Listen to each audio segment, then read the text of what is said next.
Sometimes the world looks like you ain't ever seen it before. Stuck behind never-ending windows, all you need is a door. Searching for something to put a smile back on your face. Just remember, in unusual times, it can come from an unusual place. You need a partner for the ride, 'cause everybody needs a Clyde. So set your worries to the side. Just ask, say the word and I'll be there. Just ask, you know the greatest things in life all come in a pair. They say hindsight's 20/20, but that ain't far enough behind me. So if you want the sweetest honey, I think hindsight's 1990. There's no need to pretend I got a hand I can lend, 'cause when you really need a friend, just ask. Shit 90 shows taught me. Shit 90 Shows Taught Me was not filmed before a live studio audience. Are you ready to slay another day? So are we. Welcome back to Shit 90 Shows Taught Me. I'm Jess Sterling here with my co-host and fellow slayer, Sara Fergenson. Sara, how are you? I don't get it. There's only supposed to be one. I don't know what you're doing here. We been new, Sara. Yeah. We said this. We predicted it. There were so many predictions that came true this episode of the show. Don't make that face. She's making a face. This is an audio medium. I was right. I just need to start the podcast that about way. What? What were you right about? Excuse me. Because I feel as though that this episode proved that we are kind of wrong. Did you see Xander and Cordelia kiss? Oh, that. Oh, you're thinking that that's the headlines? I'm thinking that I'm interested in the lore because I am a professional Buffy the Vampire Slayer podcaster, and I'm more interested in the fact that the logistics of the Kendra being called upon as the Slayer. You're interested in the making out, and I just want everybody to know that you're the whore. I'm the one who's interested in saying that I was right, which should surprise no one.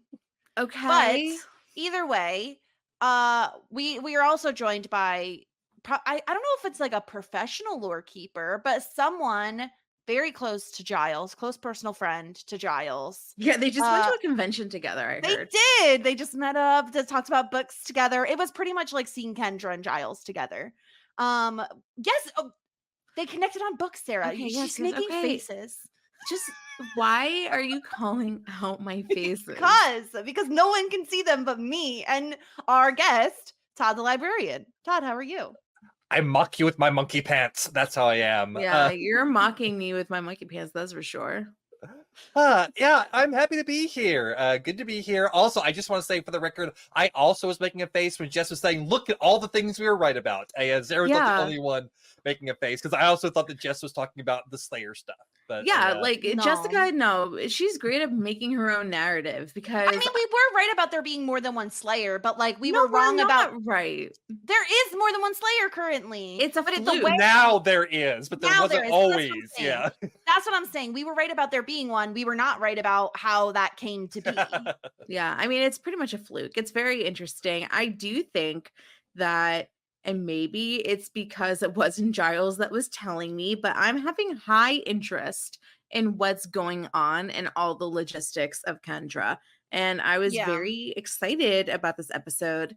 And for me, once again, because I'm a professional, that's the standout of this episode. Maybe less so. You never care about who's making out with whom. Never, not you, not Sara. I mean, like, I don't really care about Xander and Cordelia. Like, we have bigger fish to fry. Like, Angel was basically half dead. Drew is back and in her full power. Like, I'm very excited about that. We have, like, a lot of important things to talk about. And Todd, like, in the rankings of what happened this episode, the Cordy Xander stuff, like, where does that lie? I mean, pretty low for me, but I also am historically not a big shipper. I will say Oh. it made me laugh both times it happened, just because of the swelling The music. the music cracked It's me very up. Sims, right? Like, Oh, Sarah, do The you remember when you Sims, used to make your yes. Sims like woohoo be like No, it's like woo, woo, woo, woo, woo, woo, woo. Yeah, that's the same one. Yeah, Yeah. the woohoo noise. Yeah. I mean, if that's one thing that I did with my Sims, I didn't kill them, but they were woohooing all the time. Watching the little like bumps move under the bed. Yeah. Under the covers. Yes. Yeah. So we're covering a really exciting episode, season 2, episode 10. What's My Line, part 2. And I'm really excited about this episode, Todd. I feel like you chose a really good one because there's a lot going on. There's like a lot of exciting stuff happening. A lot of like danger, intrigue, lore, kissing, bugs, just the works. We're in for an exciting episode. Yeah, the works. Yeah, I picked this one for a couple of reasons. First of all, back whenever you guys were like planning stuff, I asked, so are you guys going to do like the 2-parters as one episode or 2 episodes? And just like, I'm not sure. And I suggested that this one be split up into 2 podcasts just because I wanted to hear you all theorize about the Kinder of it all. Mm-hmm. I wanted to hear like you guys like having all of your wild theories about there being, different Slayer sectors all over the world and things like that. Yeah. And I want to be able to come on to help answer any questions you might have in case, because I can't remember exactly how clear the episode was. But I think the episode is fairly clear. But if you guys have any questions, I have one question that I don't know that you'll know the answer to, Todd. And it has to do with the tarot cards from the episode before, where Drew had, if we all remember, Drew has these tarot cards. And it's very obvious that the Cyclops one refers to the one-eyed guy from the Order of the Taraka who gets killed. The second one was the bug guy who gets killed in this episode. And the third one was like some sort of mountain cat thing, some kind of jungle cat, cougar-looking cheetah thing. Now, is that supposed to be Kendra, or is it supposed to be the other, like the cop lady who's also the Order of Taraka in this episode? I think it's supposed to be the cop lady. I think because Drusilla was very much like there are 3 coming, referencing the Order of Taraka, and there were 3 Order of Taraka people we see. I don't know if the cat was just because she was being so lethal, or the cat was kind of like coming out of the jungle, kind of blending in a little bit. So maybe the fact that she was camouflaged is a little bit. But I do think that was supposed to represent, because I don't think Drew would have been happy to see this card, because Drew seemed to know what the cards represent. I don't think Drew would have been happy to have another Slayer coming into town. Right. So I think it had to refer to the other Order of Taraka person. Okay. Yeah, that does make a lot of sense. I suppose for me, in terms of questions, I think I'm pretty clear about like how they're explaining it, but I still don't think I understand like how it all works, because we did not see, at least in the TV canon, how Buffy was called upon, I would assume, by a Watcher. I mean, if we go by the movie, it was Merrick came and was like, "You're the Slayer." We don't know like how Buffy in the TV show did. But like, who is sending these Watchers to the who is making the selection process? I don't really understand that. And like, so the logistics is Buffy dies, and in that moment, somebody somewhere, like a Santa Claus or a Tooth Fairy, the magical Tooth Fairy Vampire Slayer Watcher dude, comes on and is like, I know, like, I'm thinking did either of you see the Tooth Fairy movie with Kirstie Alley, Toothless? I know what you're No. referring to, but I don't think I've seen it. So like in this movie, somebody loses a tooth and it goes to some database somewhere within the mystical ether, and it like comes out in a printer, and then the Tooth Fairy is like, yes, this tooth is here. Like, who is in control of this? Who sends out the Watchers? Who picks the Slayers? I just like, that's the one thing, like, and you can't answer this question because I assume one day we'll know, maybe, but like, this is how I'm confused, because it's so confusing how like in the split second to 10 seconds that Buffy was dead, How does somebody somewhere out there get notified that we need a new Slayer? It's Kendra. Kendra said that she knew since early on, her parents knew that she was going to be the Slayer. Buffy didn't know that, I don't think. Like, I just feel like the selection process is so confusing. Yeah, I don't know like really how much detail the show gets into. Some of the stuff I just have kind of picked up. There might be some headcanon in here as well. I just think like the one thing is, I think I would suggest stopping thinking about like the selection process as being like a person doing it. Just think about it's magic. Like the magic Okay. selects is basically. Yeah, it's really fascinating because, and again, you probably don't know this, and I don't know that we'll ever actually find out because there are certain things maybe they want to keep ambiguous, but the fact that her parents knew from when she was really, really young doesn't make a ton of sense when it's like, it's seemingly the Slayer has to be a young woman. So if Buffy doesn't die until she's like 40, well, then they're not going to choose Kendra to then replace her. They're going to choose a younger girl. Well, Todd, is it not that like these girls are literally like, you know, lambs to the slaughter? Like they know that the likelihood of these women not making it past like 25 or something, I'm throwing in an arbitrary age, is very, very high. So they have somebody on deck, and Buffy is like an uncommon one because she has the friends, she has the support system. And she didn't know ahead of time, unlike Kendra, who seemingly knew from a young age that Joyce this was a thing. knows more than we think, which is so likely. That's possible, but I don't know, Todd. A lot of it seems like a little ambiguous on purpose. Yeah. So like we're not going to question it too much, but it is kind of strange, especially when you also take into account the fact that, okay, well, Buffy like lived locally to Hellmouth, where seemingly tons of vampires are. Kendra is not from Hellmouth. She's from, in fact, very, very far away. So there are only vampires in Hellmouth? Are there vampires elsewhere? Because if so, they don't have any Slayers to help out.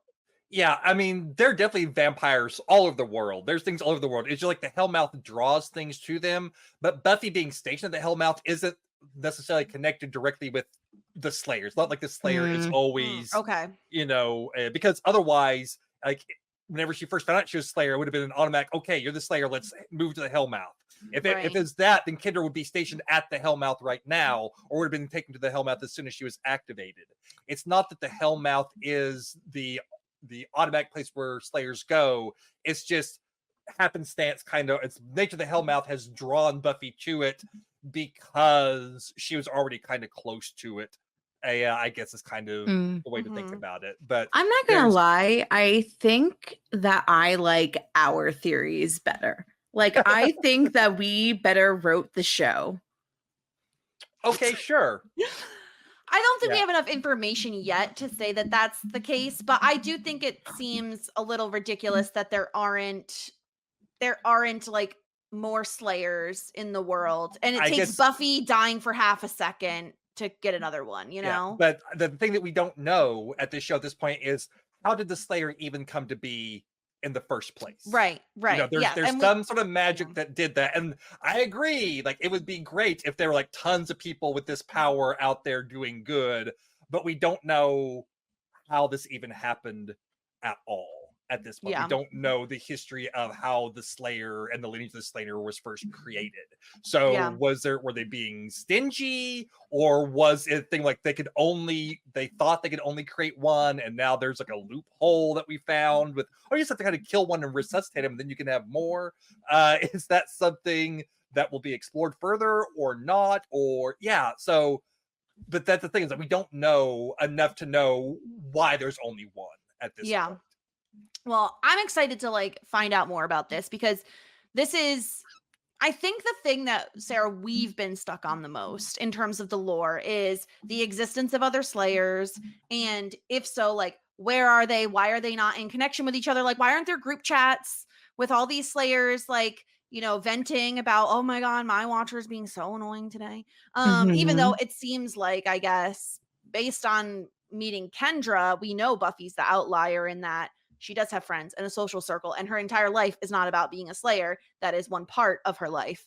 So that was interesting, which, you know, we'll get into. Yeah. But let's dive into this episode, because we have, oh my God, we have so much to cover.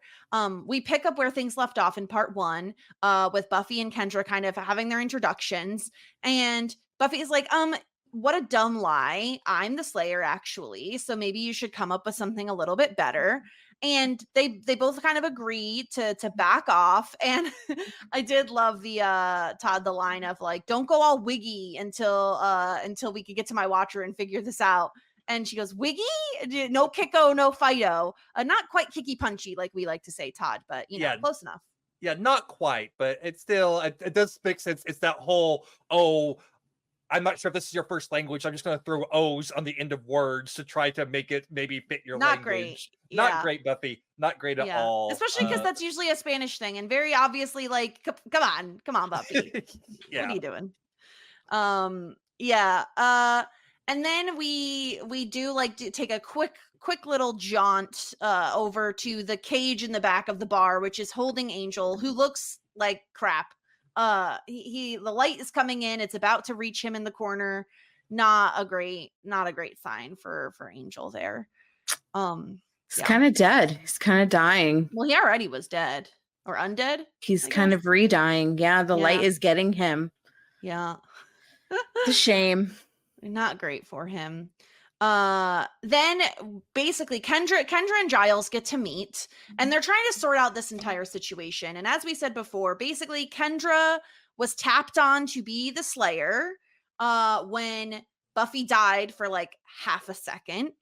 And I love how like indignant Buffy is. I was only gone for a minute. Yeah. I mean, like I think it's like a reality check of how replaceable she is, which is horrifying and so annoying. And once again, like, I just kind of hate the whole system that she's in, because these women really are just replaceable. It doesn't matter. They're a number, and their job is to get rid of the vampires until they die. And it's like so frustrating to me. There's no guidelines or, you know, checks for these women. Well, there's no protection for them either. Like, they're pretty much on their own. Like, the Watcher, I guess, is there to like help them and train them and all of those things, but Buffy's the one whose life is on the line in these situations. They don't have a team like X-Men or, you know, anything like that. Yeah. And like I said, Buffy's the outlier because she actually does have friends, and because of that, she's alive. Because the only reason she's alive because she does have a friend who is able to resuscitate her. And the normal Slayers trying to follow the Slayer handbook would have been up a creek without a paddle right then. And I think one of the things you said, Sarah, about them being disposable and everything, kind of like one thing that happens here between Giles and Kendra is never Giles asks, who are you again? Or what do they call you? And she's like, the Slayer.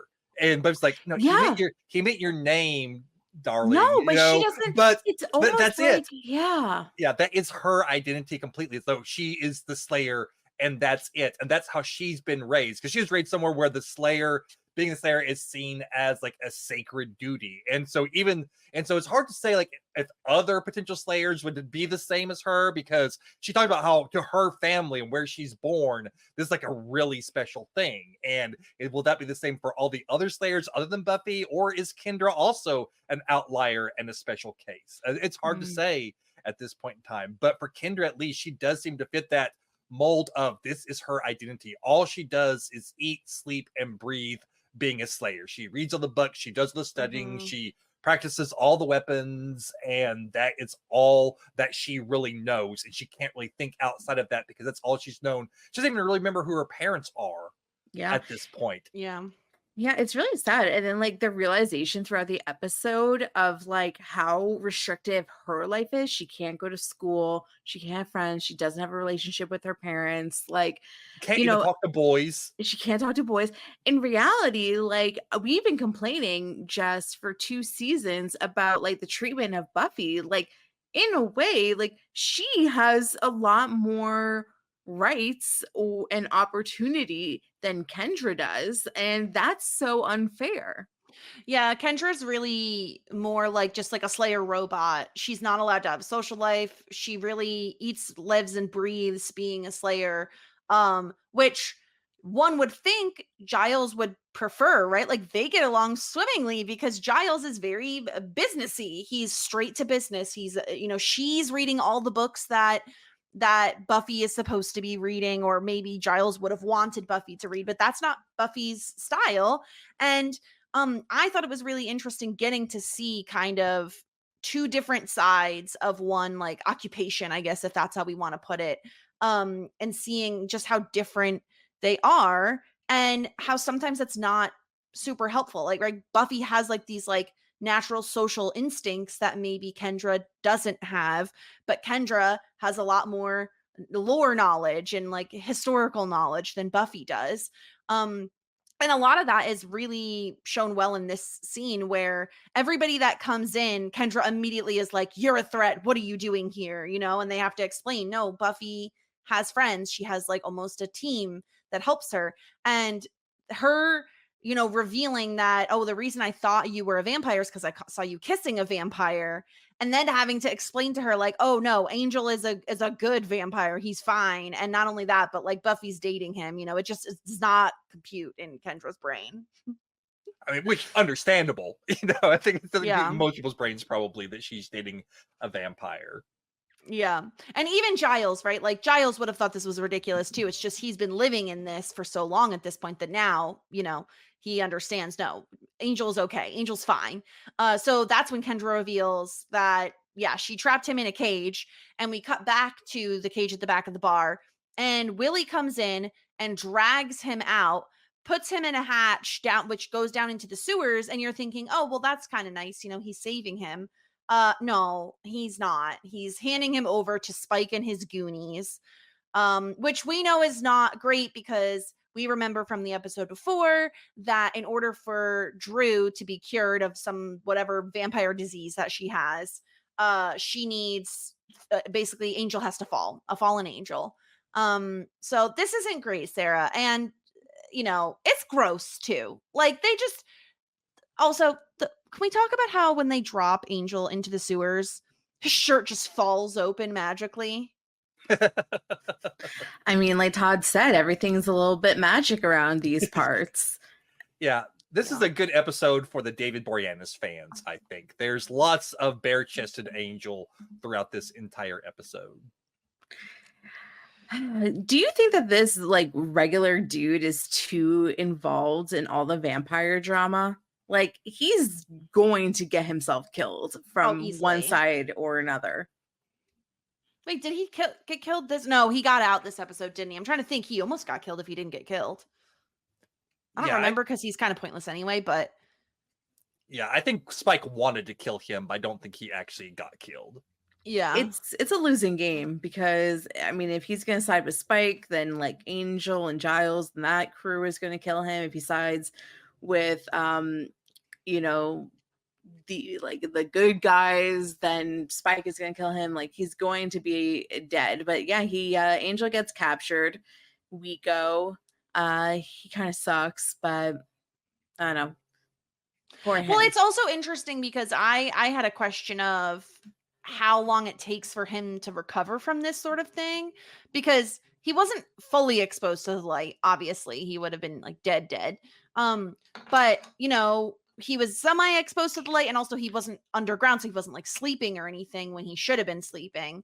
But he's also out of commission like pretty much this entire episode, and then they start torturing him, so obviously he's not going to recover then. But I don't know, it always like I'm intrigued by like, okay, well, how long does it take for them to recover from this sort of thing, because they're immortal, Yeah, I don't know. He's definitely in a weakened state, and especially because some of his power was sucked out. Like I can see him being in the next few episodes being weakened, and I think like he's a broody vampire. I think that he's going to feel the weight of responsibility that he failed, and so I think that we're going to get him being like moody broody for a few episodes.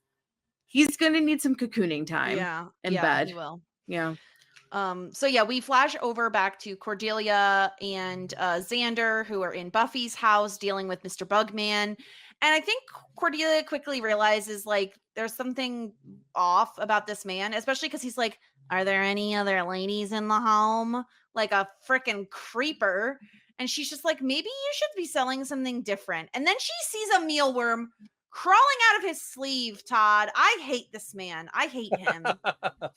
Yeah, he's a little gross. That's for sure. And yeah, that's bad enough. Seeing the worms just crawling on him. But then whenever Xander comes in, you see another bug crawling into the guy's ear. Then you're like, oh yeah, no. Of course, we already know because you've already seen the worm arm. So we already know what's going on. Ew.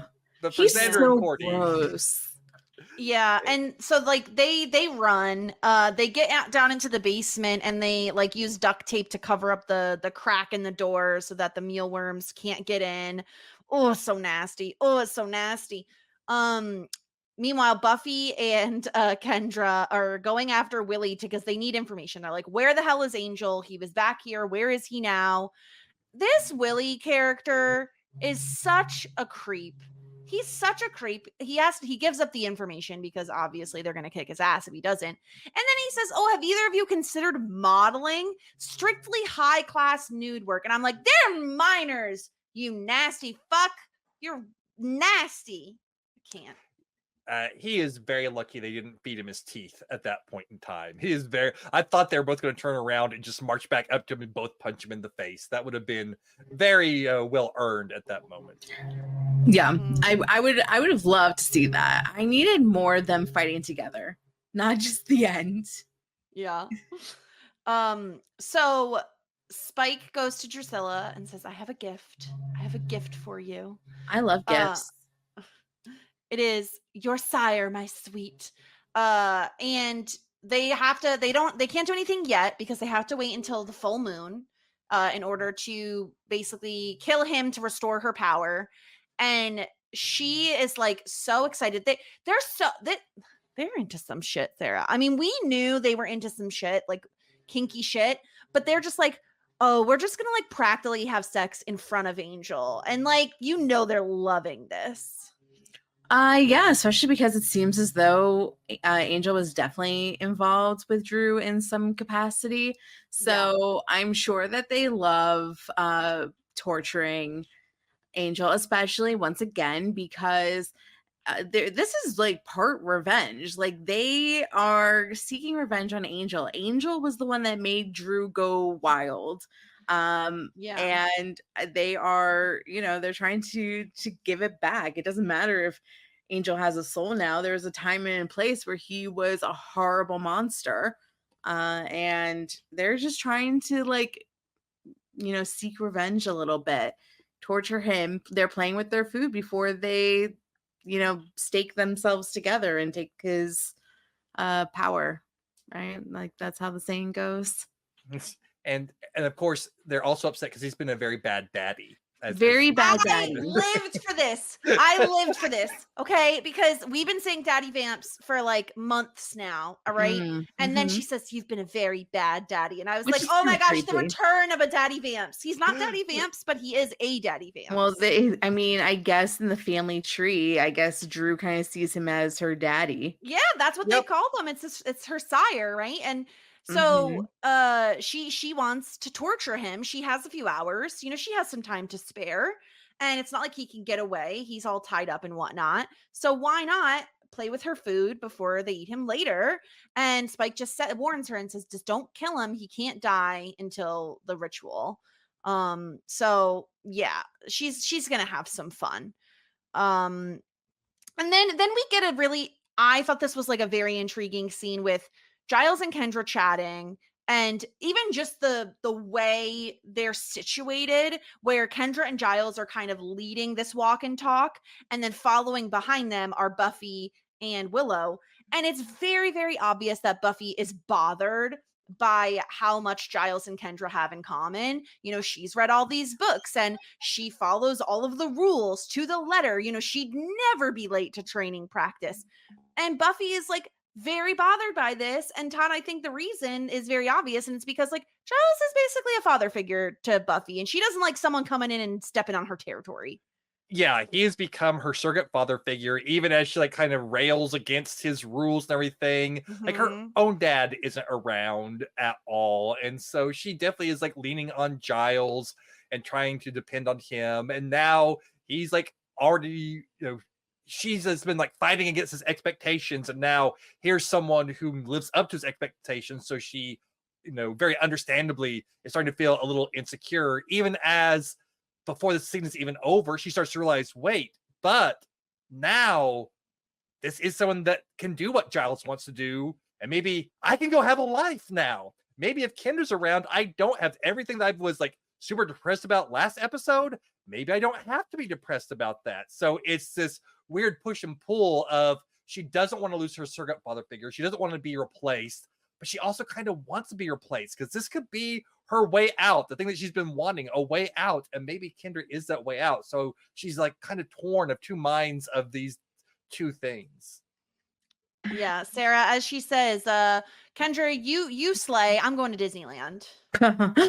I mean, I honestly, if I was Buffy, I mean, I would feel all the emotions. I would be feeling very jealous between her connection with Giles, especially because she feels like a sense of like incompetence at sometimes. We already know that she has an insecurity about if she's perceived to be intelligent, especially with her friends like Willow, who's like a genius, and Giles, who's like this like very smart, bookish librarian.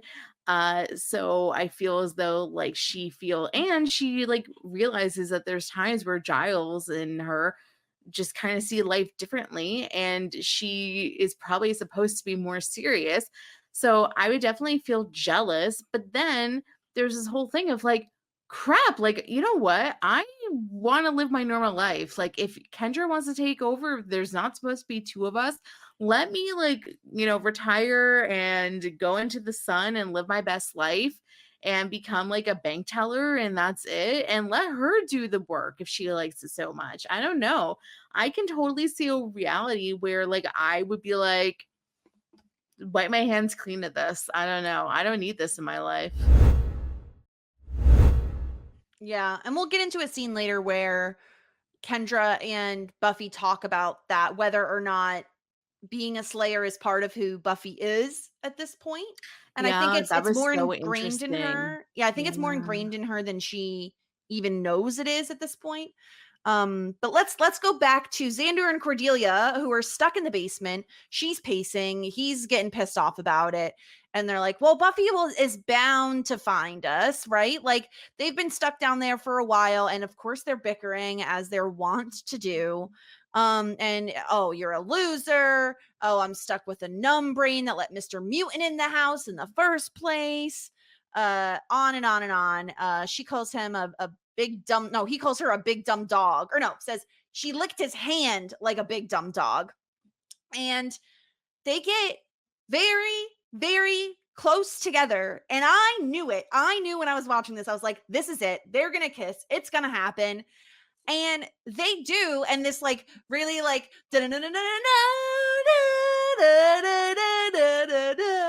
music plays.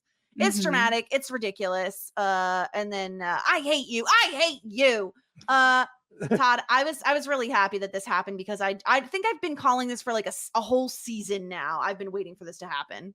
Yeah, you've been talking about it for a while, and I think it's like things like it's very like you can see, okay, this is going to happen. This is eventually going to happen. They've definitely been planting the seeds of that. Oh, this is the chase me, fight me before you kiss me thing going on there. My favorite things in the little exchange is she's like, I'm just gonna go upstairs. I don't want to be stuck down here. She's like, fine, go. Oh, you would let a girl go upstairs to face that guy. Oh, not just any girl. You're special. I love that exchange.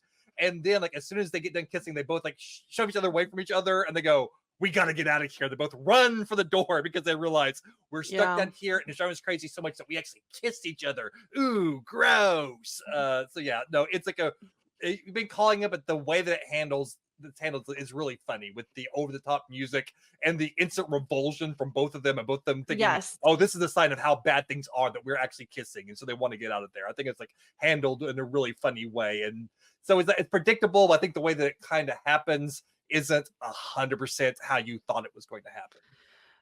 Yeah, Sarah, I had predicted, like, I don't know if it's going to be a relationship or just a one-off, but I knew it was going to happen. And I totally agree with Todd here that I think it's really funny and they handle it very lightheartedly, which I much prefer to the, like, I love you. No, I love you. Yeah. I think it tracks for these characters. I think that I don't know. I can't imagine. I mean, maybe they're going to be like hooking up behind the scenes for a while, and then of course it's going to get out eventually. But I can't really see them being like a end game couple. I think that I don't know. I feel as though Cordelia wants to be like a senator's wife, and Xander's like, probably going to go down a different path in his lifetime. So I don't know, like I don't see them to be like endgame, and I don't necessarily like I'm not like shipping them or whatever. Yeah, but I think it's think I entertaining to disagree. watch. You do? You think that wow. Well, okay, so here's what I think. I think we're going to get I think we're going to get a lot of the, like, I hate you, no, I hate you. And then occasionally they'll just like make out. I feel like they're kind of like magnets that are just drawn back to each other over time. And I don't think either one of them would ever take it very seriously. But I'm not saying like I'm certain this will happen, but I think it's a possibility that in the future they're in the Scoobies together. I think at some point in time, one of them is going to be in like grave peril and the other one comes to their aid. And like, maybe at that point, there's some sort of a relationship. Like I'm trying to think of a good pop culture example, but this happens a lot where it's, we hate each other. Well, hate and love are like, there's a fine line, it's not apathy. And so I could see a world in which they put them as endgame. And the reason I think it could happen, Sarah, is I think it could be a situation where like the viewers are really rooting for it. And so then the show is eventually like, okay, we'll give it to you. Yeah, I guess. I don't know. I'm not like rooting for it. And I certainly am not like, I'm not shipping it. I think it's funny. I'm shipping it in the way that I enjoyed the way they did it both times this episode. Yeah, I mean it's fun to watch. I mean I don't know. We'll see. I think that it makes a lot of sense. It does. And I am also trying to think of an example that we've seen at least in either Boy Meets World or Dawson's Creek. And I'm not, I mean, like, I guess in a way, Joey and Pacey were like kind of hated each other at first. Yeah. And then they like, obviously they like got together and they hooked up and, fell in love and they were endgame. So I guess it's not unheard of, but I don't know. I'm not quite sure. I don't know how I feel about it, honestly. Yeah. Well, we're back at the school and the shrubs got brought up again, the shrub box. I did check the shrub box to be a landscaper, because they're at the what is it called? The career day event. Yeah. Career week is still raging on. It's the longest week in Buffy history, I feel like. Well, it's like the same night, right? It's only the day after. I guess so. It just feels so long. Yeah. And there's Oz, and we get some Oz and Willow stuff, and this is what I'm shipping. This is what I'm excited about. Oz has dyed his hair, so it looks a little bit more like reddish brown, and he comes over and he's like, I don't know, he's really cute, and he wants to know if Willow's gonna join the like secret society situation, and can I just say the one downside to the character of Oz, Todd, the one thing that sticks in my craw? What? I really hate these sorts of students who are like, I don't even try, and yet I aced every test. Like, oh my God, the worst. I hated these kids because I was in a lot of like these sorts of classes with these sorts of kids who didn't have to try, were naturally very gifted, very smart, got A's on all their tests and never studied a single minute. And I worked my ass off for the good grades that I got. And so people like this pissed me off so much. Yeah, boy, those people who barely have to study and keep those good grades, they are the Yeah, Todd. Yeah, worst. Todd. They are the worst. They are the worst. That's how I feel.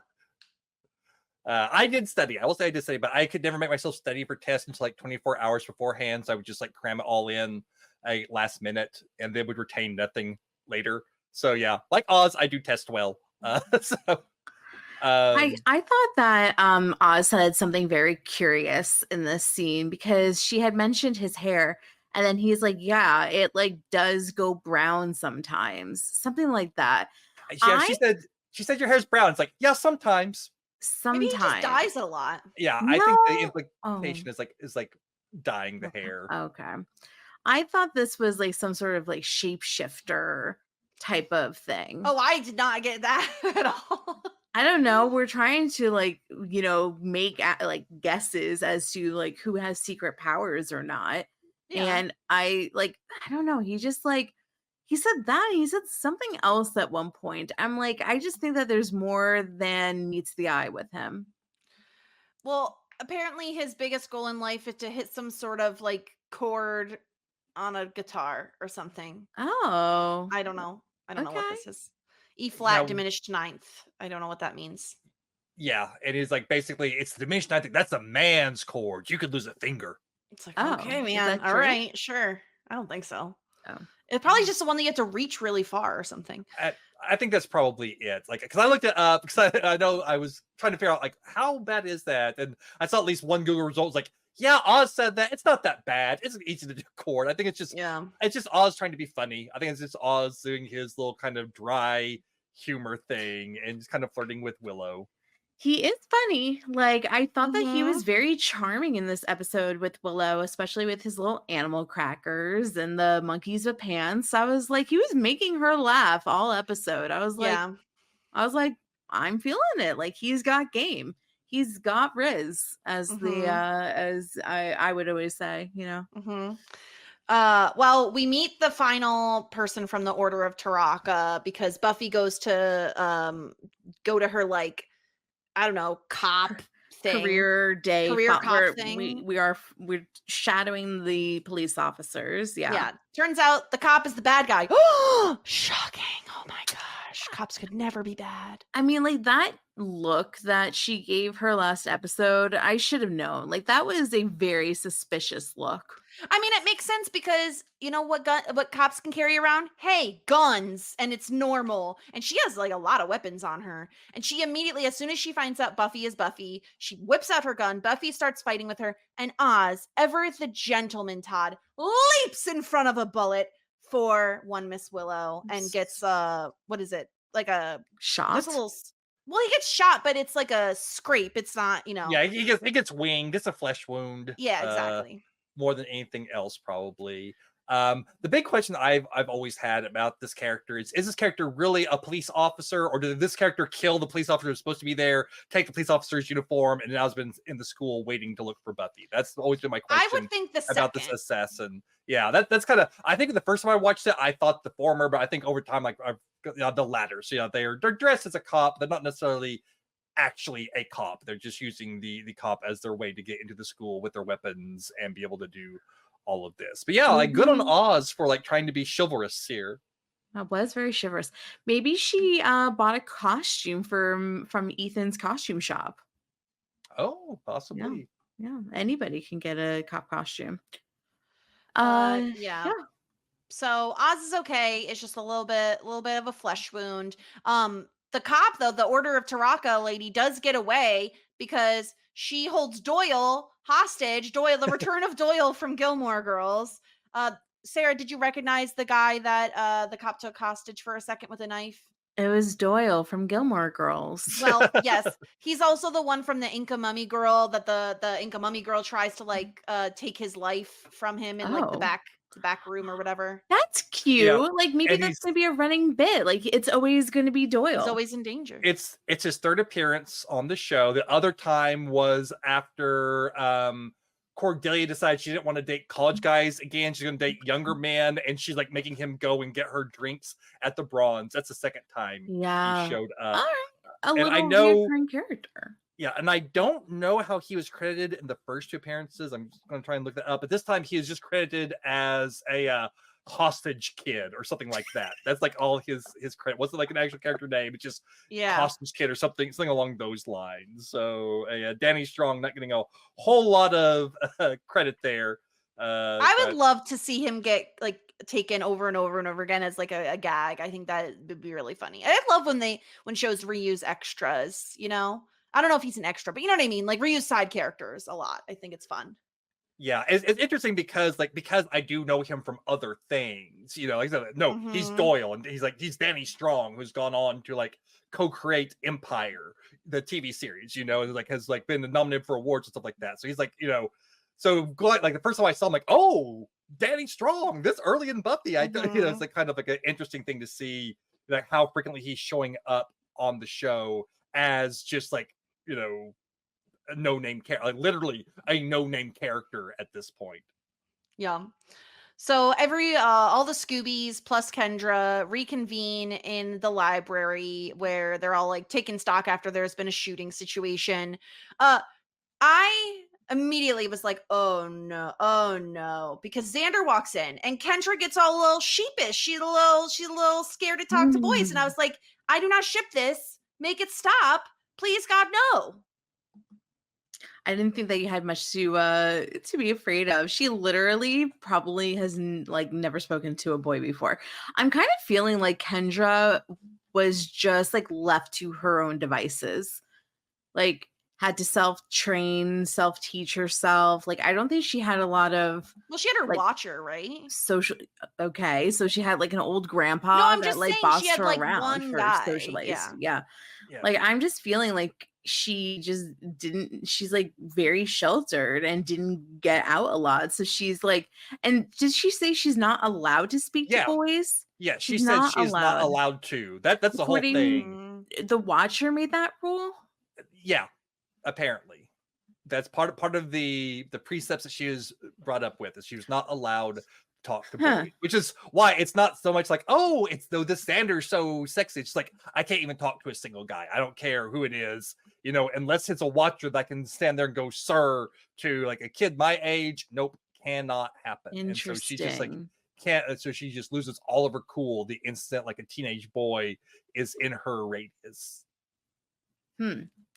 I wonder why that rule got put upon her, just so that she would focus on being a Slayer. So.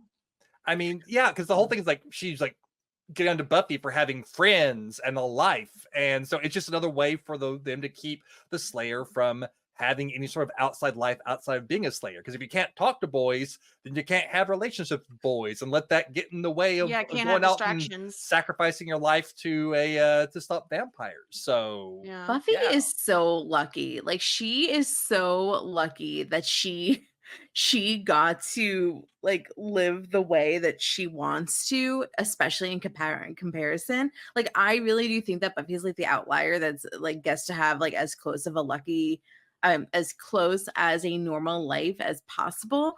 And I think like, I mean, this whole time, just like we've been like, oh my gosh, it does suck for Buffy. I'm not like trying to diminish her problems, but in comparison, like freaking Kendra only gets one shirt. Yeah. I mean, yeah. I think this makes the way Giles treats Buffy make a lot more sense, where he like expects a certain sort of Slayer, and she is not that. She isn't. She has a life. She has friends.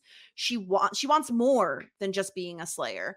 And it also, I feel like Buffy should appreciate Giles a little more, because he doesn't restrict her in the ways that Kendra's watcher does. Not that he even could if he tried, but it's a fake illusion, because it's kind of like when you put a dog on a long lead, like they think that they're free and can go wherever, but not that long, because then they get stuck. Or like the dog that has to wear like the electronic collar. Like it's a fake illusion of freedom. It just certainly she's never free from responsibility, but she has more freedom than Slayers have. Yeah. And others. Yeah. Yeah. So she should appreciate Giles more. We should all appreciate Giles more. What do you mean we all? We all. Yeah. We all haven't called him boring, you know. It's not like anyone here has called him boring. So they fall asleep when he talks. I mean, so I did and I will. speaking of, Giles says they figured out exactly what it is that's going to cure Drusilla, and it is a ritual that requires the presence of her sire, and it has to take place in a church on the night of the new moon, and the new moon is tonight. And Buffy is suddenly very upset, and the reason is because Angel is Drew's sire, and that's not great for him because they need to save him. And Kendra is like, wait a minute, what? Why is that the priority? I don't understand why she's even having this argument, Todd, because they're one and the same. Saving Angel equals stopping the cure for Drusilla. So I don't know why Kendra's suddenly like, but he's a vampire. Why are we going to save him? Yeah, it's the tunnel vision. It's the tunnel vision. She can't even begin to fathom why they would be concerned, because it's one thing like, oh, because, and I think in Kendra's mind, if we kill Angel, we can stop it as well. You know, for Kendra, the mission does not, they don't have to save Angel to stop the process. If she goes in there and kills him before they do the ritual, it accomplishes the same thing and gets rid of a vampire. So win-win in Kendra's book. So while to us, it's one and the same thing, to Kendra, it's not exactly. So it's understandable why everyone else is up in arms, and us as people who watch the show and I guess like Angel ? And depending on how you feel about the broodiness of it all. But overall, like I think some people are probably much like Xander. Angel's our friend, except I don't like him. You know, which I thought was a really funny moment of Xander springing to Angel's defense and realizing, oh, wait, I'm supposed to be anti-Angel. So let's do that real quick. But I think it does make sense to a certain degree of why Kendra is. Because like you said, like every time people walk in the room, she's ready to start a fight. She's ready to like punch anyone that comes in her anywhere near her. So she is all about offense, not defense. She's all about stopping the vampires, not rescuing people. She's thinking only about she's the slayer, not the rescuer. So I think the way that she's been raised and the way that she's been trained to think, it makes sense why she can't even begin to compute why they would think about rescuing a vampire as part of this instead of just rushing in and killing him and then going, okay, job's done. Yeah. So after they all decide, okay, we have the same goal at the very least, which is to stop this ritual from happening. Then we cut back over to Drew, who's really having fun at Angel's expense. Listen, you can't defend him here. Like, he not only tortured her, but killed her family and basically made her lose her mind and then turned her into a vampire. So like, he kind of has all this coming, you know, like even if he has a conscience now, he kind of earned all the stuff she's doing to him. Yeah, it's such a strange thing because literally he didn't have a soul. It was the actual demon itself that did all this. And now his soul has been returned. And so it was him, but it wasn't him. But he does have memories of doing it. So I think Angel in lots of ways is welcoming this as a little bit of a martyr here. Of like because he does deserve punishment. He sees himself deserving punishment for this. But at the same time, it's like it wasn't really him, but it was. It's like a really like fine line of that. But I do need to say, because I haven't really talked about it before, I love Drusilla. Drusilla is one of my favorite villains across all of the show. I like Spike too, don't get me wrong. I think Spike is a lot of fun, but Drusilla has my heart. Because her madness, like the way she talks, you know, I must change Miss Edith, you know, and Spike, you know, I had a dream, Spike, and you were there with the branding iron, and there were worms in my baguette, you know, just like it's so creepy and so weird, and I just love her so much, you know, like, you know, why haven't you said, aren't you going to say Uncle Angel, except you killed my uncle? You know, just like kind of ethereal, ghost-like, you know, figure who is like not right in the head because of what Angel did to her, but also is incredibly weak. And it's the thing at this point in time, it's hard to tell how much of her weirdness is because she was driven insane and how much is because she's weak. And now that she's been healed, like the big question is, what's Drusilla going to be like now? I'm so intrigued by that. Yeah, is she going to continue to be like this kind of wackadoo, but now she just has the strength to back it up? Which is going to be scary. More coherent? or exactly how is that going to manifest? And so I think that's the thing I'm excited for you guys to discover what a healthy Drew looks like. I mean, I love Spike and Drew. They are fantastic, but Drew, between the two, I know most people Spike is their favorite. For me, it's always been Drusilla. Drusilla has always been my favorite of the pair. So I love getting a chance to my favorite thing we're rewatching the series right now is just seeing to see Spike and Drew in action. Yeah. And it's interesting, Sarah. I think the dynamic between Drusilla and Spike is going to be something to watch because obviously, we see the ending where she picks him up and she has vamp face and she's walking him out. And we don't know how long she's been in this like weakened state for. And like we know it has to do with like Buffy and you know what I mean? Like it's like Buffy being alive is making her worse and kind of all that stuff. But so we don't know how long this is the dynamic they've had where he's been kind of taking care of her. I think that when she's weak, he seems more powerful and he's kind of like the executioner, right? Like he's the one who enacts these plans and puts them into fruition. However, I think with her at her full health, I have a feeling that she's a lot stronger than he is. And so I think we may see some clashing, which I would be excited to see. Like if they disagree, who's going to get their way? I mean, obviously Drew's going to get her way, but I think it could get to a point where like she pushes him too far and then like she pushes him too far. She's too strong. Like we can see a world where like he eventually has to go against her because I don't know, for whatever reason. Yeah, it's really fascinating. But she's like pouring holy water on him. She's reminding him of like Angel. Of what of Angel and reminding him of like what he did to her family. And again, like I kind of get it. Like, like he and whether or not he had a soul when he did it. I understand where she's coming from. In an eye for an eye. I'm just curious. I don't think I've ever asked you like what your stance is on a like philosophical level. If you I would say like I'm against the death penalty on principle and everything. Like I think like for-profit jails are not doing anybody any good. From a deep emotional level, if I'm Drusilla and this man tortured and killed my family and drove me to a mental state that she's currently in, I want my revenge. Like from a personal standpoint. Absolutely, I want my revenge. I want to torture this man. Absolutely. Oh my God. I understand. They're like scary. I mean, he made her a vampire. Like it is not just that he tortured her, he turned her into a monster. Like I understand why she would want to seek revenge on him and not just in a way of like, we're going to kill you tonight. No. That's too easy. That's way too easy for you. Because from all accounts, from everything we've heard, he was way more worse than anybody we've met, worse than Daddy Vamps. Like he was the worst of the worst when he was without a soul. So totally. Yeah. No, I definitely see. I mean, I just I like can understand what Drusilla's going through. Yeah. I just think that she is going to be like too powerful, too evil. Like I think that is going to get out of hand. And I think that, to see somebody who's been so weak for so long go into like a major power trip, like it's going to be terrifying. Mm-hmm. So we're back at the library and Kendra and Buffy and this is where they're kind of like comparing notes. And we realize they've had very different experiences.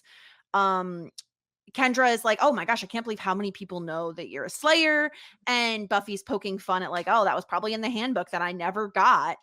And like, Buffy didn't get it? Why didn't she get a handbook? Well, because I take umbrage with this because Giles was like, yeah, like once I met you, I knew that you would like wouldn't really read it. But once again, like I think that Buffy should be privy to every piece of information that she could possibly want to be privy to, and I think it's such a disservice that she did not get the handbook. Yeah, it's the best thing. Like if he had offered it to her, she would have just like never looked at it. She only wants it now because she's told that she didn't get it. It's kind of a thing because he's offered her so many opportunities to train and to read and to learn, And so I can kind of see, and also it sounds like the stuff that's in the handbook is stuff that she wouldn't follow anyway. It's basically it's things that she would never do. So Maybe she needs I understand why podcast version of it. Yeah. An audiobook medium. Yeah. So I understand why she was upset when she found out about it, because it kind of ties into that little bit of the inferiority complex and all. Like, because Giles says it, I saw that wouldn't be helpful in her case, and Bub's like, what about my case? What's wrong with my case? Yeah, But, I just it's just the favoritism. Like I when I don't know, like when somebody comes along and then they become like the new favorite, it just feels awful. And I would be feeling so bad about myself if I was her. Well, it also just it must make her feel stupid. Like, it's like, you didn't even think I'd read a book if you handed it to me. Like, it makes her feel bad because he didn't even give her the opportunity to like not read it, if that makes sense. Like, give her the cliff notes, like give her an amended version or something. Yeah, I mean, I see where she's coming from. I also get where Giles is coming from, because the first thing he did is like try to, set a book down in front of her about vampires to go, this is what you're looking for? And she's like, oh no, gross, get away from me. I don't care about that stuff. And so he is like been having to kind of walk like a fine line with Buffy to be her watcher. Mm-hmm. And if he suddenly gave her, here's the handbook and here are all the rules and regulations you have to follow, that she's never great. She won't even follow stuff, even that he's like asking to do as is a lot of the time. So I think he's been having to adapt, and the handbook sounds like something it's not something that would have been helpful to her necessarily. So I see why she feels hurt, but I also see why he thought, oh, this is not going to be helpful. And it wasn't like he was trying to like deprive her of anything or keep anything from her. It's like, yeah, it's not going to be helpful. It's just going to push her further away. I have to find other ways to get her motivated and get her doing the things that she wants to do. Mm-hmm. Kendra thinks she's all that with weapons, and she accidentally shoots off a crossbow, which was really funny. Took her the bad lamp. Yeah. Xander figures out that the only way to kill Mr. Bugman is to do it when he's disassembled as a bunch of bugs. So helpful of him. I mean, it was a helpful thing to figure out. Yeah, sure. Thank of course. goodness for Xander. Let's not go that far. I mean, anyone can read a book. Apparently not, Jessica. Apparently not. Well, yeah, speaking of, because Kendra and Buffy are still kind of discussing the differences in their experiences, and Kendra doesn't even really remember her parents. They sent her to her watcher when she was really young. They thought they were like doing the right thing for her and for the world. And again, this like is very confusing considering we don't understand how the choosing process works, or how long they're aware of it ahead of time. Maybe Joyce knows something and just isn't saying anything. I don't know. But I really love this scene because I love Buffy saying, no, my emotions give me power. They're total assets. Just like such a ridiculous line. And it does come into play later where it's, yes, maybe Kendra has like really great technique and she's very well practiced in all of the like, karate moves that she does, the kicky punchies. However, Buffy is fueled by emotions, and that can help, right? Like that is, they talk about mothers having super strength, which is, I read something the other day that basically had said that the reason that's a thing is because your body will like, your brain stops you from doing certain things that could like hurt you, or you know what I mean? Like there are limits because of your brain, and like the like stories of moms being able to like lift cars to save babies or whatever the hell is because it like overrides your adrenaline, and your emotions override that thing happening in your brain. So like what Buffy is saying is really valid, Sarah. Yeah, I mean, I totally agree. I think that for me, being a sensitive or emotional person, I spent the majority of my life thinking that it was a hindrance to myself and a bad quality. I remember like being made fun of by like my peers and my family for being sensitive. But now as an adult, I'm very grateful that I am so in touch with my emotions and that I have like an understanding of myself. And I do think it's an asset that I don't know why being sensitive or emotional or whatever, having emotions, feeling became such a bad thing. But I think that in my case it served me well, and I guess in Buffy's case it serves her well also. Yeah, she says that like the Slayers need fire. They need like anger that will give them fire because it's a good motivating factor, Todd, right? Like the reason Buffy is usually very passionate about slaying is to save her friends and family, which unfortunately Kendra doesn't have. Like her motivation is that she was told she was a chosen one and that she's saving the world, which is great and all, but it's not as individualized. It's not as emotional and personalized as it is when you're fighting to save someone you love. Yeah, she's very clinical about it all. It's all, this is by the book. This is how it's supposed to be. This is why I'm doing it. I'm doing it because I've been told this is what I do. It's like I'm a slayer and therefore I slay. That's why it happens and no other reason. And she is very skilled. She is very talented. And a lot of that though is just because she's a slayer. That's like some innate, skills that get, put upon them. And yeah, she does practice and she has learned a lot, and that's great. But whenever she views everything just through that one lens, she's going to miss out on things. And I think there's strength to both approaches. I think that Buffy could use a little more logic, and maybe she wouldn't have gotten captured and had to been rescued at the end if she had maybe gone back to her Watcher for help and things like that. So yes, I think the emotionality for Buffy is a strength, but it also can be a weakness. Just like Kendra being so focused and in control can be a strength, but also can be a weakness whenever she is so buttoned up and so controlled that she is losing the fight because she's too in her head in the fight, trying to think what's next, what's my next move, what do I do next, and then whenever she like loses it and just lets her emotions go free and just kicks the crap out of somebody, it helps her. So I think there's a balance between those two things you can achieve to really be like, actualize yourself as the best slayer you could be. Yeah, and they both decide we need to go find Willie. Willie probably has some more answers for us, so we gotta figure it out. For a second I was like, is this Willow's new nickname?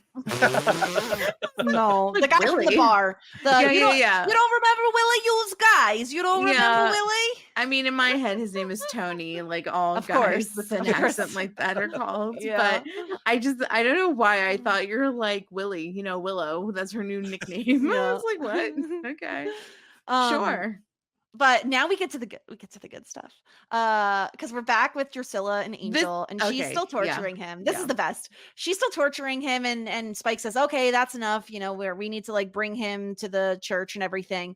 And Angel is trying to play mind games. He is basically trying to get Spike to kill him ahead of this whole ritual so that Drusilla won't be cured by saying, I know what Drusilla likes. Like we know they fucked. But he's making it very explicitly clear where he says, oh, the pre-show is what Drusilla likes best, as I recall. Oh, Drusilla's in a foreplay niche. Yeah, she likes foreplay a lot, is what I'm hearing. Which, of course. And Spike says, what's that supposed to mean? And Angel says, ask her. She knows what I mean. Like, oh, I loved this so much. I mean, he's purposely riling Spike up. Yeah, he wants him to kill him. And Angel's, I mean, it gets, oh my God, it gets better / worse, whatever way you want to look at it, Todd, because he says, oh, you should have let me talk to him, Drew. Sounds like your boy could use some pointers. She likes to be teased. Ooh, yeah, that makes sense. This it is all probably tracks. God. Probably the most I've liked Angel up to this point in the series. Like this is probably like Angel's like shining moment in like the 2 seasons. As far as you watch so far, this is like my favorite Angel moment, I would say, because it's like him like trying to turn the tables on them and just being like, oh, I did not know Angel had this side to him. Interesting. As he's all bare chested as he's doing it too, It's so ridiculous. They really could not have been. They're like, let's have him shirtless the entire episode. I mean, that's the reason he got hired in the first place, was his looks. So they gotta flaunt it while they got it, Yeah, and he goes further. Oh, maybe you two just don't have the fire that we had. And Spike grabs like a piece of the bed frame, about to kill him. And luckily Drusilla, says, no, stop. We need him for the ritual. Blah blah blah. And Spike knows at this point. Like he almost fell for it for a second because Sarah, he is a bit of a hothead. Like I feel like this is his weakness shining through, is that he is a hothead. And I think it's his temper is a weakness, and his love for Drusilla is a big weakness. Yeah, I was gonna say, like, more so his feelings for Drusilla is probably his biggest weakness, especially because like he keeps running away in situations, especially when she's not safe. So that is yeah, but she calms him down, and he definitely realizes that, like, this is what Angel wants. Like, if he's about to die, he rather do it not in this ritual space that brings Drusilla back, but they catch on, they know what they're doing, and they bring him to one of the many churches that's in Sunnydale, because I think that Willow said that there was like 46 churches. Yeah, ridiculous. Yeah, it seems like a lot. I don't know. I mean, I know that towns have a lot of churches, but this seems like a surplus. Yeah. So we get Kendra and Buffy getting Willie to like show them to the church and everything, and we get another little bit of an argument of Kendra wants to do things in like the order that she was taught. Like, there's a procedure, there's a certain like code of conduct or whatever the hell, where they have to bring Willie to Giles first. But Buffy's like, ain't nobody got time for that, Kendra. Like, this ritual could be starting right now. We have to buck tradition, fuck the order of things, and go to this church right now, which Kendra is not a huge fan of, Todd.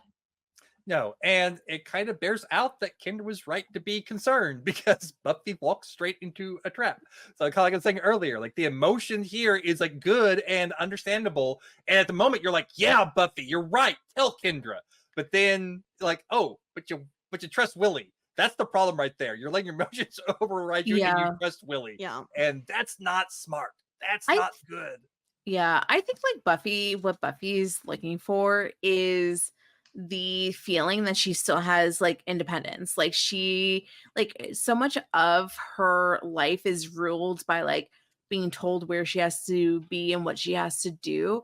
And like the fact that like she's her own person, she makes her own decisions, and like she doesn't have to like get her permission slip signed by Giles all the time is what's important to her. So I think that maybe it's just like, like, I want to be my own person. I am going to make my own decisions. It's bad enough that my whole life is decided for me. And I think like having the ability to feel free is like definitely important to Buffy. Especially because like Kendra basically is like, we're not free. We have to do this. We have to do that. It's like, no, I'm going to be my own person, make my own decisions. Like, I don't have to check with Giles all the time about what I do. Probably much to Giles' chagrin. Like, he probably would prefer if there's like a little bit more check-ins for Buffy instead of her going guns a-blazing. Because yeah, like she's gotten herself in more than 3 traps. She's always getting trapped. She gets out of it, but she gets trapped a lot. Very true. And I think like earlier Kendra said something about following orders, and Buff's like, I don't follow orders. And I don't follow orders. I give the orders, bitch. So yeah, it is of course a trap, and we see the ritual getting started where, I don't know, Spike talks a whole bunch of mumbo jumbo. Yeah, they have to go on an altar. They're on the altar together. Very official. Yes, and then there's a stake that I think goes between both of their hands. It's a dagger, yeah. A dagger that goes between both of their hands. More of that very like Christ-like, blood sharing. I mean, there's so many religious undertones in all of this. Yeah. And I think the dagger is from that cross that they got earlier. Yes. So, yeah, it's like the very tip of it. He pulls out the dagger. From the blood of the sire, she is risen. Yeah. So it is starting, but like all good spells, there's definitely a spell time. It's like we need to spend like we're gonna 1 ritual hour. Cast this, and it's gonna take some time. Yeah, that's what it was. Can't expend a spell slot. We need to take the time to do it. I mean, this is why you had to save the spell slots, right? Just in case you have to do the big rituals. I think Spike doesn't have spell slots. He took that feat that lets you ritually cast stuff. Oh, You can't really cast stuff without. yes. You can only do ritual casting. So I think Got that's what it. this is. Got it. And wow, of course, that like really sucks. they're really standing in a beyond the like obvious religious, imagery. They're also like tied together, like almost like it's very sexual looking too, because Angel's never wearing a shirt still, of course. Like, why would he be wearing a shirt? He's not wearing a shirt here. Well, he has all of his like bruises and blisters out and about. I feel like probably Drew's like, oh, Spike, it's very crucial part of the ceremony that an angel not wear a shirt. It's like the translator didn't say anything about no, seriously, no. And he has to be tied up right next to me. I must be touching his bare flesh, Spike, or it won't work. Yeah, Trust like, me. I didn't see that part in the ritual booklet. No, trust me, Spike.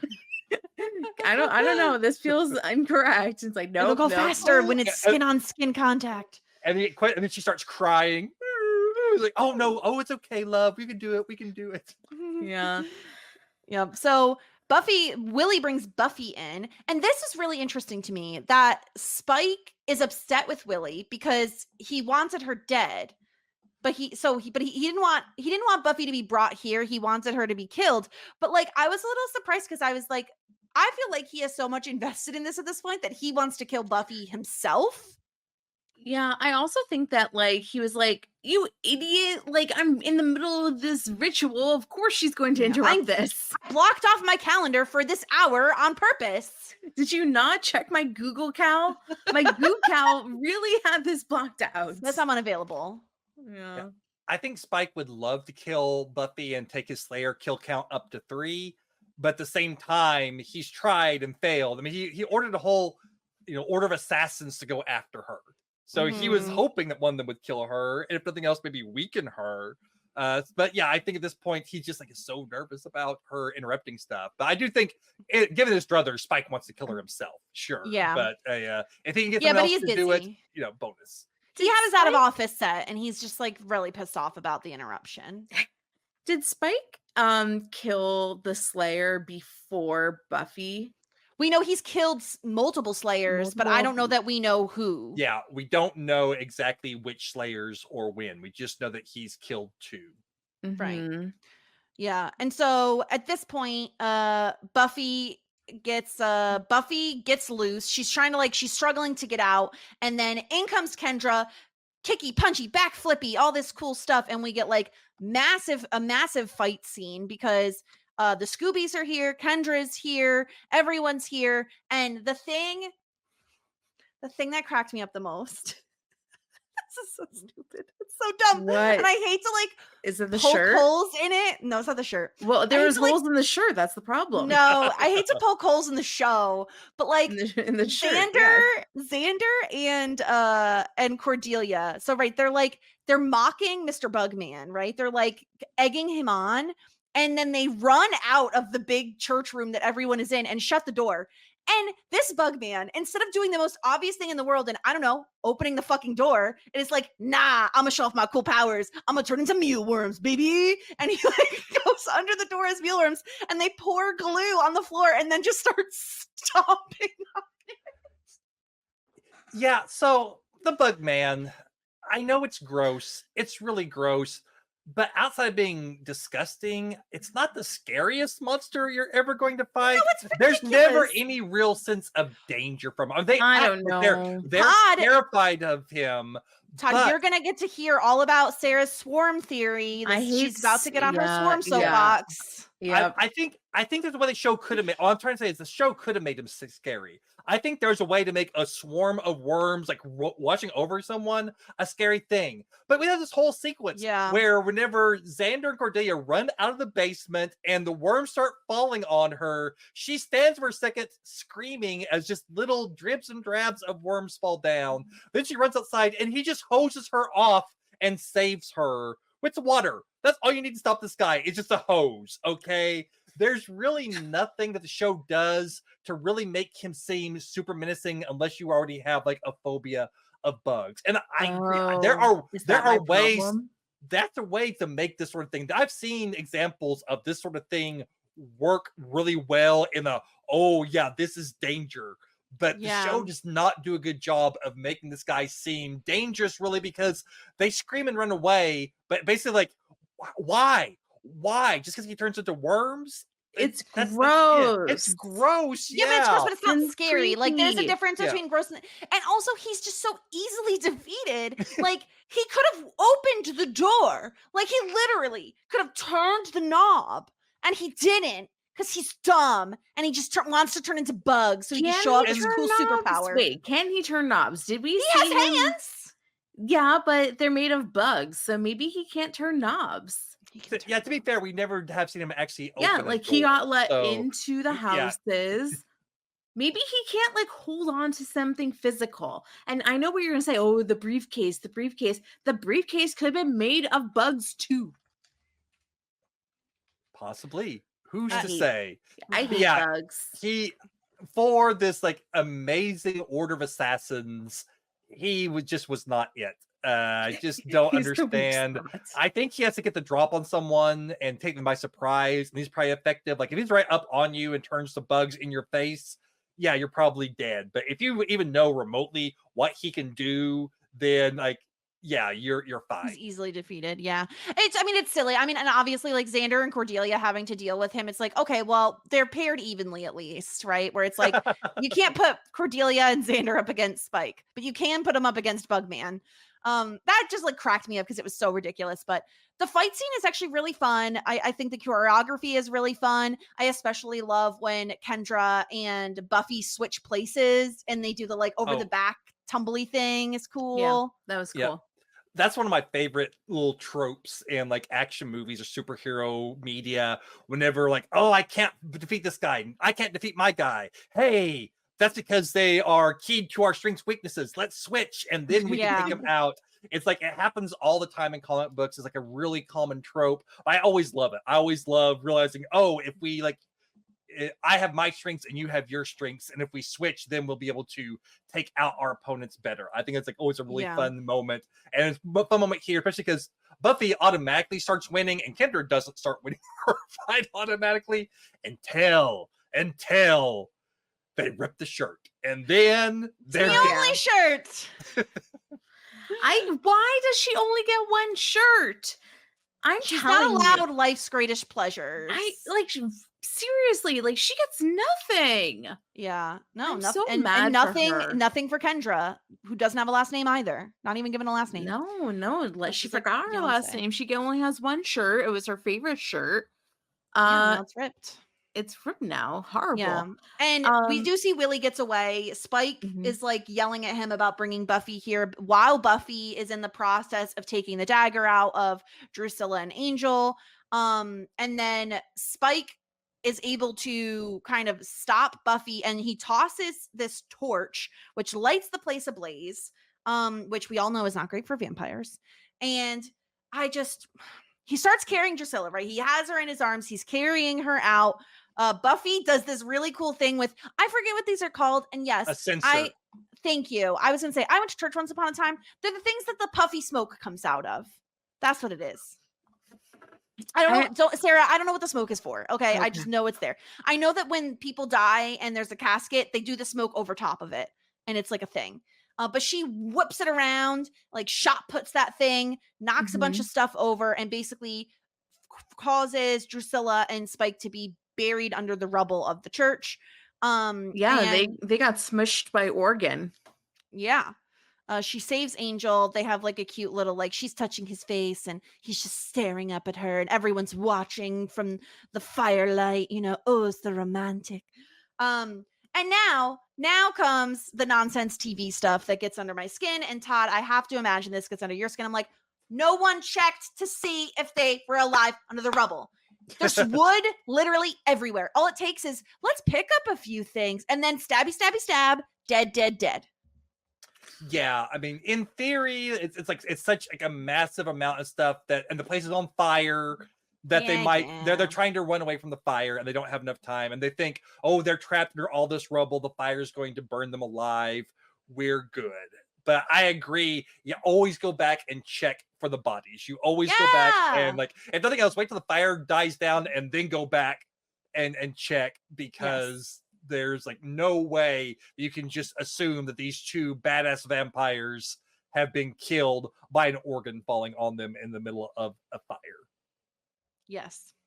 Yeah, I was kind of surprised that, I mean, I assume that they're going to be surprised that Drusilla and Spike are still alive, because like there's no doubt in my mind that they survived this, even before I saw the ending credits.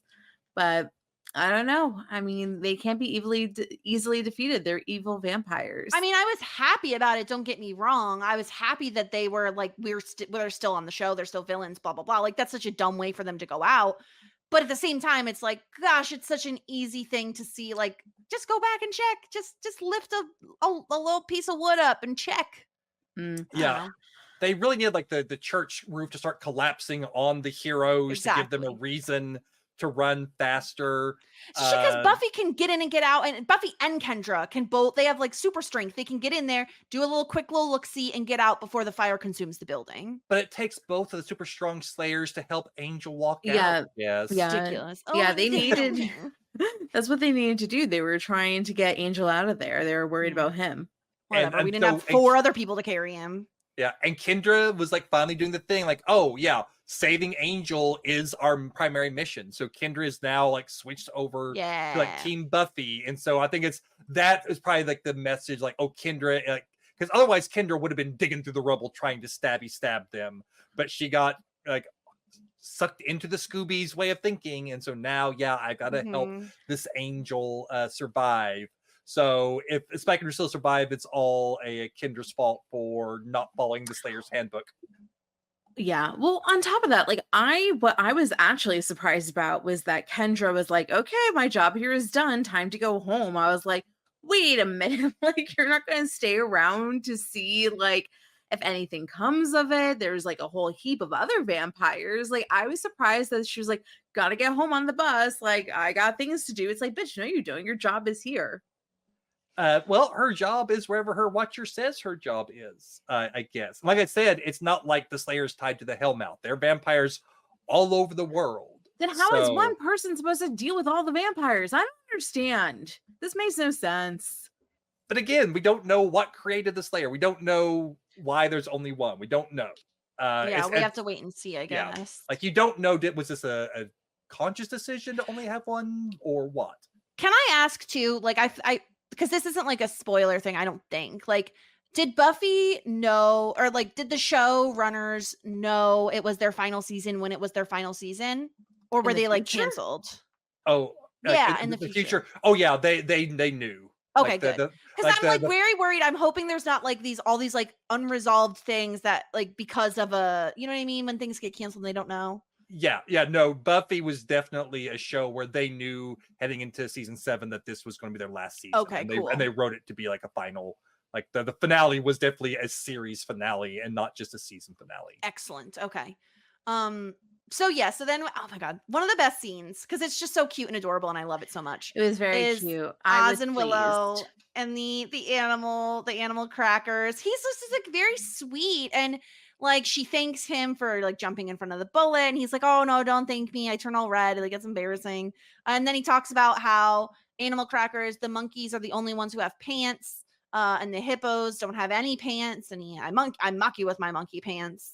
I love this pairing. I also, when he says that Willow has the sweetest smile, it made me so happy because Willow is just never seen that way. Like, she is never looked at as a romantic option for anybody. And she's always like the best friend or the geeky one, or you know what I mean? Like, she's never looked at that way. And there's a someone for everyone. And so to see Willow get like her someone who actually appreciates her and looks at her the way that she like deserves to be looked at made me so happy. I could not be shipping this couple any harder. I don't give a single fuck about Bangel. I don't care about Bangel. I care about Waz. Waz? Is it Waz? I guess Waz. I think it's either that or it's it can't be Ozillo. Yeah, no, we got no, it's Waz. Yeah, I am so here for Waz. We don't have to disparage other ships or romantic couplings just because you like one. You know what I mean? I mean, but Angel is like, and he's pretty boring. he's pretty boring. In your opinion. Yeah. But that's your opinion is not fact, Jessica, for the most billionth exciting time. thing Angel has done is when he talked about fucking Drusilla, and Buffy wasn't even around for that. Jessica. And he did that whenever he had no soul. So I think the problem is that Angel's soul makes him boring. I think that's what we're. I think that's. Oh my god, yes! Wow, that's so true. Boo souls, I think, is the answer, yeah, right? Boo souls. Boo souls. So, I do want to say French. about the scene. I read that apparently a lot of the stuff between Ozma at the end was ad-libbed. Like everything after your beautiful smile. Like that was like the last scripted line with all the stuff about I mocked you with my monkey pants, and I didn't know monkeys are French. Oh yeah, they're all monkeys are French. All that stuff as they're walking in the hall was like ad-libbed by the two of them. I love that even more now. Really great. Oh. We get a really funny scene between Xander and Cordelia trying to be like, listen, there's obviously like an explanation for like why we did that, right? And Cordelia says, you're a pervert. And I was like, yes, she gets it. But they hook up again. They're Of simps. course. Yeah. Yeah, I mean, they get closer and closer together. And I'm like, obviously they're going to kiss again. And then they did it. And the music played. And I was so happy because it was so stupid funny. you love the music. The music's good. Without the music, it's played a little bit more seriously. Like the music makes it so comical and ridiculous, which makes it funny and bearable. Yeah. It's a great touch. Exactly. Oh, it's so funny. Don't try it again. It's just like it's so ridiculous. I think they're going to kiss again at some point. I don't think it's going to be like a whole thing, but I just have a feeling it's going to happen again. And I think it might happen again before the season is over. My prediction. I think it's going to happen next episode. I think this is going to be like a whole thing. Wow. Okay, we'll see. But yeah, then Kendra leaves. She has to get out of here. She's wearing a new shirt. She has a new shirt. Hooray for her. It's so ugly. Buffy gave her her ugliest shirt. She's not gonna give her nicest shirt. Come on, this girl has one freaking shirt in the world. One shirt, and you give her the ugliest shirt as a replacement? Like, what a joke. At least bring her to like the local thrift shop and get her a shirt that's actually cute. Jeez. Talking about things that I'm passionate about. It's like I don't care about anything, but I do care about Kendra's one shirt. That really annoyed me. Yeah, and as they're like saying their goodbyes, Kendra says like, "Well, you always talk about how slaying is like your job, but it's not. It's who you are." And Buffy's like, "Oh, where did you get that from? The handbook?" And she says, "No, I got it from you." And I really enjoyed this as like Kendra and Buffy learning from each other, because I think that's like this is why you need coworkers. This is why you need colleagues, right? Like you need someone who does the same job as you, who really understands what you're going through, because the watchers simply won't ever understand that. They'll understand to a point, but they're never going to actually understand what it's like to be a Slayer. So I really loved not just having a second Slayer, but having a second Slayer who is so different than Buffy. Yeah, and the thing that really cool. No Slayers had before, as far as we know, this is like, because this is all like news to Giles. This is going to even happen. So as far as we know, this has never happened in the history of Slayers before. That no Slayer has ever died and been resuscitated. And if they have, they've probably been in times where like they're halfway across the world from each other and have no way of knowing that the other one is still alive or whatever. So like the fact that there are two Slayers who can talk about this and learn from each other is such like a unique moment in time that it's like really interesting to see it play out. But yeah, I think that's a really good point about watching them learn from each other. They're both taking something away from this. I like the fact that Kendra is able to get Buffy to see that she does see in Buffy that Buffy has like it's something, like Buffy has this thing to be the Slayer. It's not just something she does, but it is who she is. And she doesn't mean it in a negative way. She doesn't mean it like in the way that I think early Kendra said, "You are the Slayer. The Slayer's who you are," is a way of like you have to follow the rules. But for now, I think Kendra says that you are the Slayer and what you do is all in service of being the Slayer, whether you follow the rules or not. You're the Slayer, and you're doing what you can to help the world. And I think Kendra means it in that way, and not in the why aren't you doing things because this is who you are. And I think it's like a shift in how she's approaching being a Slayer, but also shift in how Buffy sees herself now and what being a Slayer actually is. And so be interesting to see if, you know, how much that carries forward now, if Buffy is going to really take the job more seriously, or if this is just one of those TV show things where it's like, oh yeah, now I see my plight in a whole new light, and the next episode she's back to complaining because she can't go out on dates. You know, which way is the show, is it going to zig or zag in terms of all this, or some combination of two? Because we all know growth is not linear, so we'll see. And she's still a teenager, you know. Yeah. Oh yeah.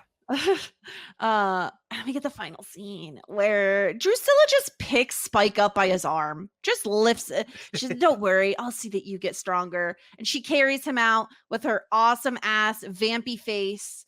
I'm thrilled. I'm so excited. I cannot wait to see what kind of shenanigans Drusilla's going to get up to now that she's back to her full power. Yeah, it's like I said earlier, it's just going to be horrifying. I'm sure. Mm-hmm. Yeah, I am so excited for you guys to see where all of this goes. I am so excited to see you guys' reactions to what's coming up, because it's so much fun. How soon, Jess, do you think we're going to see Kendra come back? I could see her coming back for the finale of this season. Okay. Yeah. So not right away, but soon enough. Yeah, sooner. I think if she's going to come back this season, it's not going to be until the finale. And then I guess my next question is, do you think that now there's always going to be two Slayers, and now we've like split off into like little separate Slayer family trees? No, I think that they may kill Kendra off. Like I could see them doing that because they don't want to have to, the show like doesn't want to have to deal with the fact that there are two Slayers. Or they could, you know, I know she went back to her home or whatever, but like they could relocate her to another place that needs help with vampires or something. But I think she might get killed off, like possibly in the finale. I think maybe she gets killed off the same episode she returns, or like, I know it's a 2-part finale, so maybe part 2 or something. I can see that, but like, I kind of disagree with you. Like, I think that like, especially if it's like a magic thing and there's nobody like, you know, assigning these roles to these people, like I think that there's a reality where like we have like split the cells, and now we are working on 2 different branches of Slayers, and there's probably always going to be 2 Slayers going forward, like in some capacity. We might not always see them, but I think like that kind of makes more sense, especially like I said, like there's nobody in, I don't know, in like Delaware deciding who these Slayers are. Like it is some sort of mystical magical thing. And it seems as though the system's a little broken. I don't know. Especially because they don't get paid. I know. Nonsense. It's honestly a huge mess. We need a union. At least there's 2 now, and they can probably start the union. Hopefully they do start the union. Yeah, you would hope so. All right, let's get into some feedback that we got. As always, you can send in feedback, shit90spod@gmail.com or shit90spod.com. You can also send us in a voicemail. We heard from Linda, and she said, "So much happened in this episode. We finally get Xander and Cordy kissing. It's about damn time. Oz literally saved Willow and made animal crackers the absolute cutest snack ever. Nice try, Armageddon, but you don't have anything on Oz. I haven't eaten animal crackers without saying I mock you with my monkey pants since 1997. We got double the Slayer, double the kickassery with Kendra and Buffy. Our girl Drew has her strength back and is ready to wreak havoc in Sunnydale. There's a reason season 2 is one of my favorites. There are so many twisty turnies, and we are just getting warmed up. One of the things I found really interesting and totally love in this episode is how the narrative keeps pushing that Kendra is alone. She can't have friends. Her parents gave her to her watcher when she was just a young child. But then when it comes to Buffy, they showcase how she has friends who help make her a better Slayer. However, when it comes down to it, Buffy is the one who has a tendency to run off on her own, thinking she can do everything by herself. That is so true. Kendra is the one who sees the benefit of taking a minute and working with others to create a plan. Buffy walks herself alone right into a trap, and Kendra, along with the Scoobies, help her defeat the assassins and free Angel. I feel it partially shows Kendra's growth coming to Sunnydale, along with the fact Buffy is more of a solo slayer that even she realizes at this point. She talks a lot about being part of a group, yet she sees herself separate and superior to them, which can lead to trouble. That's a really good point. Yeah, I mean, I think that this is why she's such an interesting character. Like, I think that like she is going to be flawed. Like, she has that, we've been talking about this for a few seasons now, she has that like confidence that only a 16-year-old has of like, you know, I'm going to be fine, like I know what I'm doing. And it's just so fascinating how like the older you get, the more fear comes in. I was like talking to Adam the other day about like how I used to like rollerblade down hills and like jump off of cliffs into water and like all this stuff, ice skating. And it's like now like I'm afraid of to do all this stuff. And it's just like fascinating how like the older you get doesn't really mean that you get braver. It's just like, I don't know. It's just, you kind of get, you know, wiser. And it's in a way. I think it's also partially because Buffy cares about these people, and so she doesn't want to put them in danger. So she's doing things on her own because she doesn't want them hurt. Sure, but I think she's the one that like she thinks that she's the only one that can handle it. Well, yeah. I mean, when you're told you're the chosen one. Well, maybe we shouldn't be saying that you're the chosen one, just that you are the one that's chosen. She finishes her email. Just a couple more things before I go. Those upside down chips in the vending machine made me want to knock it over. I noticed that. Why? Why was very it all annoying? Down? It was annoying because it's the hell mouth. Evil things happen on the hell mouth. That was pretty evil. Yeah. And is it me or did Willow look extra good guy dolls this episode? Is good guy dolls? I think there's like Goo Goo dolls. What is good guy dolls? So that's like a kind of a My Buddy doll thing. Good guy dolls are the dolls that Chucky is like a good guy okay, doll. so it's a like horror thing. Yeah, but it's basically because it's like, you know, she looks like she's like a little boy doll, I guess is what she's like in like a little, you know. Like if you like look at a picture of Chucky and the outfit he has on, I think yes, it's kind of that's okay. I can see it. I do see it. Yes, that's funny. Next week's episode has an amazing guest star. I hope you ladies enjoy. Oh yeah. I wonder if it's another Dawson's Creek person, because I feel like, was it Linda? Someone told us that there are multiple Dawson's Creek people that guest star. So that's exciting. Speaking of, next episode is titled Ted. Ted. Like the bear? Ted. T-E-D Ted. Why is there so much crossover between the shows I cover? Like there's a Ted on Schitt's Creek and now there's just a random episode named Ted. Okay. Maybe it's like that cursing bear. Oh, the one played by what's his face? Matt Damon or whatever? Oh, I thought Seth MacFarlane. Seth MacFarlane is Ted in the... Oh, but is Matt Damon in the movie? Mark Wahlberg is... Oh, that's the one... Same the other one. Oh, yeah. How dare you compare Matt Damon to Mark Wahlberg? I'm so sorry. Are they both from like Boston or something? Anyway, maybe not. I don't know. You know, I don't know people. It's fine. So that'll be next digging week. Yourself more in the I don't know actors. Hole. Like this is not a new thing. Mm-hmm. But next episode, didn't you love when Mark Wahlberg played opposite Ben Affleck in that? Okay, I know that's not true because I know Matt Damon and Ben Affleck are like besties. I know that. Okay. But next what week about Matt Damon's burger company? I know it's Wahlburgers. Oh, okay. So ridiculous. And it's also like you can't even trick me because you have the shit-eating grin on your face that I talk about all the time. So like you can't trick me because it's very obvious that you're trolling. You have your trolly face on. I don't troll. Sure. But next episode also we'll get to do our we'll be midway through the season, so we'll do our character rankings. At that point. Fun. So that'll be fun. All right. Well, I think that's everything. So Todd, thank you so much for joining us. We know you're on Whirlwind, so what do you have going on over there? What are you up to? Yeah, well, first of all, thanks for having me. It's always a blast to come and talk with y'all about whatever. And Buffy is one of my all-time favorite shows, so I love coming to talk about it. So over on Whirlwind, I have a couple things going on. Doing previously on Shameless with Sarah, leading Adam and myself through Shameless, but only by watching the previously ons.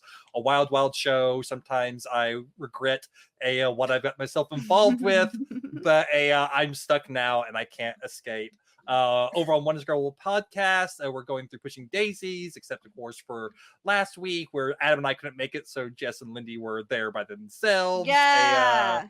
I wrote up a Todd's Game Corner for Jess to game master in case Adam was able to make it, but sadly so I'll have to figure out what to do with that game. I'll have to figure out where I'm going to put, maybe on the season 1 recap episode, right?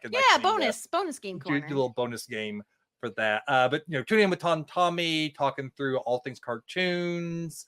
Then we have, of course, Inside the TARDIS about Doctor Who and World Investigation about Veronica Mars. And I will be guesting on an episode of the show. I don't know if you two have heard of it. This little show called Pretty Little Liars Original Sin Summer School. Yeah. I'll be guesting on an episode of that pretty soon. So maybe you guys should check that out.